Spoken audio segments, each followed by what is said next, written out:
Welcome to the AFR Saints channel, where we provide you daily content on your favorite team, the New Orleans Saints. Do us a favor and hit that subscribe button. Be sure to leave your comments below and smash that like button. Who dat? All right, it's NFL draft season, which means mock draft season, and we always go through a bunch of them around this time here on this show and really anywhere else. I mean, look, we're going to have Ross Jackson on in the 5 o'clock hour. He just released a 7-round mock over at LouisianaSports.net. You should go read it. It's free, just like everything at LouisianaSports.net. But then there's Bill Barnwell's take on the mock draft that he does every year, and he even calls it in this piece his most ridiculous and enjoyable column of the year. It's trades.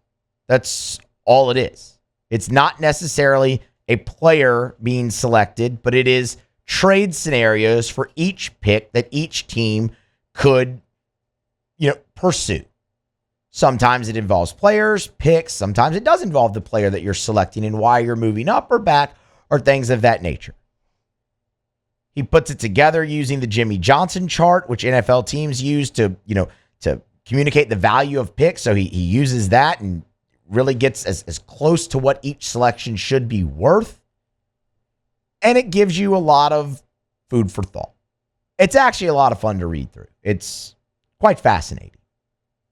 The New Orleans Saints appear twice in this piece, and both in very different scenarios. That's the other thing to note about Barnwell's piece. Each one of these trades exists in its own draft.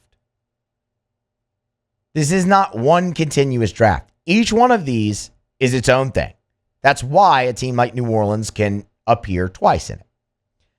You first see New Orleans at number 5, trading with the Jacksonville Jaguars, trading up, which is something the New Orleans Saints love to do and something that is not out of the realm of possibility. And in this scenario, New Orleans does a pick swap with Jacksonville. So Jags get 9, Saints get 5th. The Saints also send their 2nd-round pick to Jacksonville, as well as a 2026 5th-round pick.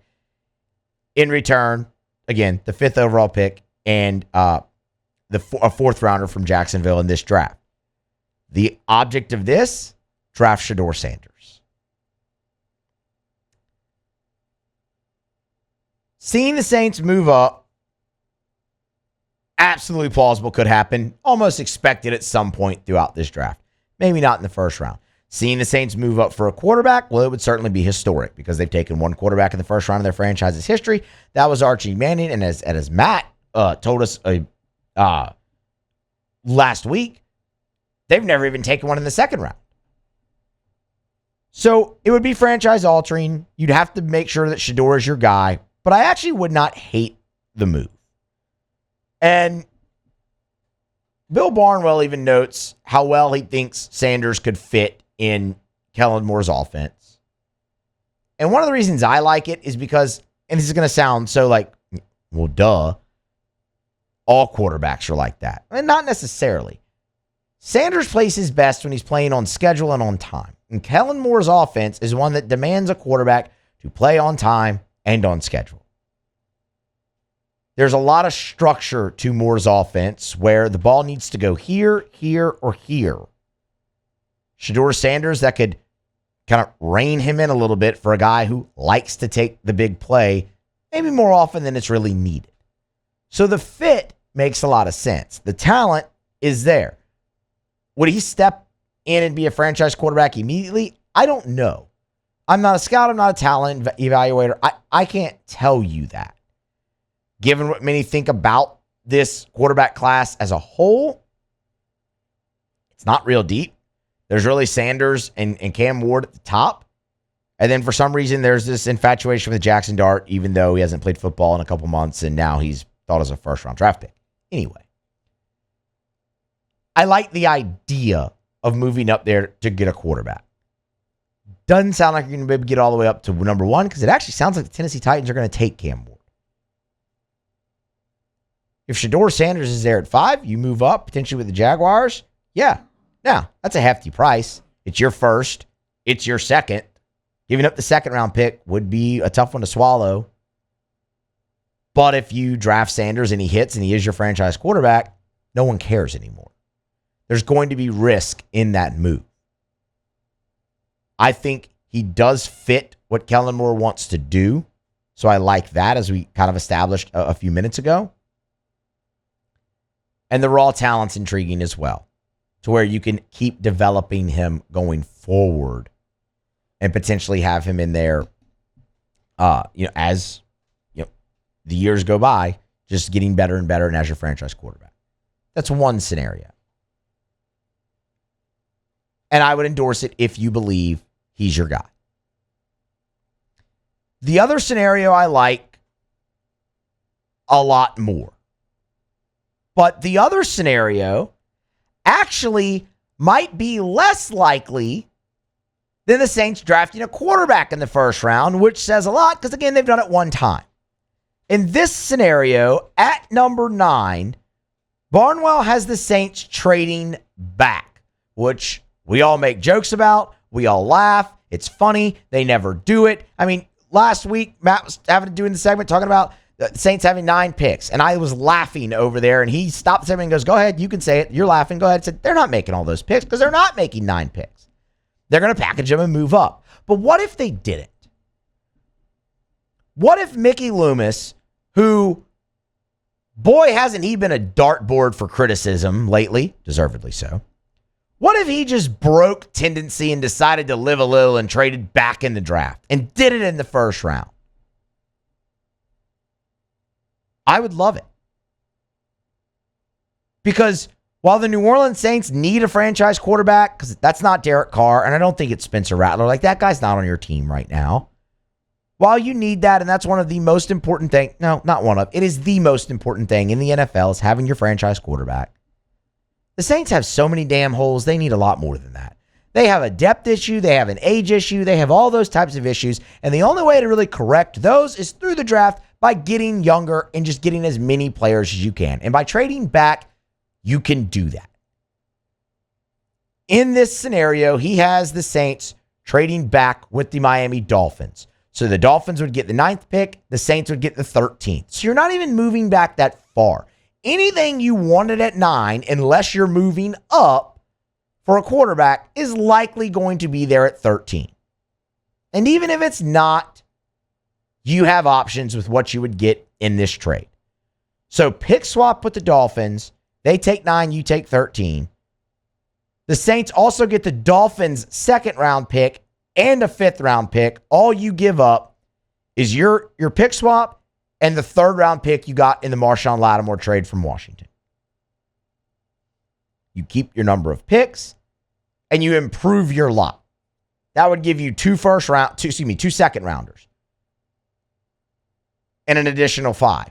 Now, why I like this so much is, again, you need players, but that's a nice haul that you could package and get maybe back to number 10 if you needed to, or you stand pat. There's a player you like that you were going to take at 9 that is still there at 13. You take him, whether it's a cornerback, whether it is a receiver, whether it is somebody on the defensive line, all the different things that you need.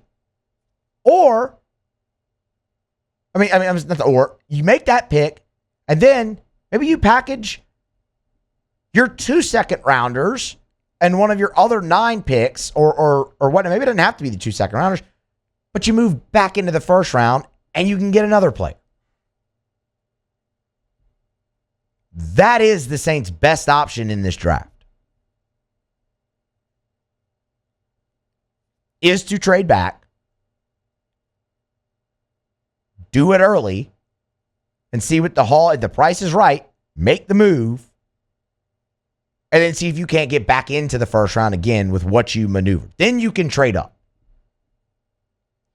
Not saying you can't do it at all, but a trade back early in this draft, given all the needs that you have, for me, it's hard to justify not doing that. They won't. Like, I go through all of this fully understanding that's not happening. But for me, it's just hard to argue against it. Now, as much hell as we give Loomis and the Saints for not trading back, They actually did move down in the 4th round back in 2023. So, blind squirrel type deal, broken clock type deal maybe there with the Saints and Loomis. But for me, that's just a clear-cut deal, especially if you can get it done with somebody like the Miami Dolphins. Now, if you can't, if the price isn't right, fine. Stay at 9, do whatever, draft your guy. That's awesome. But this is something for me they have to absolutely at least be considering, given the fact that it could maximize your 9 picks, net you even more picks and more draft capital and more draft players to hopefully rebuild this team in the right direction. Because your veterans that you're clinging to and adding, they don't have much left in the tank. That's evident. And not only is it evident, the end is inevitable there with those guys. And really none of them are making you better. Young players out of the draft can. Because look, here's the thing. The Saints have actually evaluated really well in the draft as of late. Problem is they haven't kept those guys. Like Trey Hendrickson was a great draft pick. Now, he was also in the best draft ever. But C.J. Gardner-Johnson was a really good draft pick. Zach Bond was a really good draft pick. You just didn't keep any of those guys. You've had your clunkers in there, Peyton Turner, whatnot, but you've turned Trevor Penning into a serviceable starter. Taliesin Fuanga looked awesome in his rookie season.